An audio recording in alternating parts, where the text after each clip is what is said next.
Katibu mkuu wa muungano wa mabawabu nchini Isaac Ndabwa amewataka waajiri wa kutekeleza amri ya hivi karibuni ya mahakama ya nyongeza ya mishahara ya 6% ya kiwango cha chini ya shilingi 30,000. Hukumu hii ilitolewa baada ya malumbano kati ya wafanyakazi hao na waajiri kwa muda mrefu. Ndabwa alitoa onyo na kuitisha mgomo wa walinzi hao wa kibinafsi baada ya siku 7 iwapo waajiri hawatatekeleza uamuzi huo kwa mishahara ya mwisho wa mwezi huu.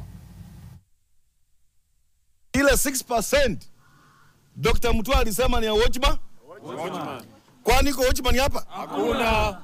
Sisi tulienda kotini na tukatoa mambo ya watchman. Na nikasema mambo ya watchman ilikuwa ni mambo ya ukoloni. Wazungu walikuwa wanatumia mambo ya watchman kwa mambo ya kutusi Afrika. Hatuwezi kubali. Miaka 60 baada ya kupata uhuru unaita mfanyakazi anafanya kazi kwa bidii 12 hours. Akingoja mali na maisha wa Kenya, unamuita ati watchman. Unajua hii nchi yetu ya Kenya iko na wakora wengi. Mnasikia vizuri? Yeah. Iko na wakora wengi. Na brokers wengi. Ikifika ya kwamba hii pesa tena wataanza kutuzungusha roundabout. Mkuwe prepared. Nataka mkuwe prepared. Msemeni prepared. Tutasuzia kazi, nitatoa notice ya strike kwa sababu hii ni pesa tumepewa. Mwelekezi wangu Philip ananichekesha kidogo, lakini anasema kazi iendelee.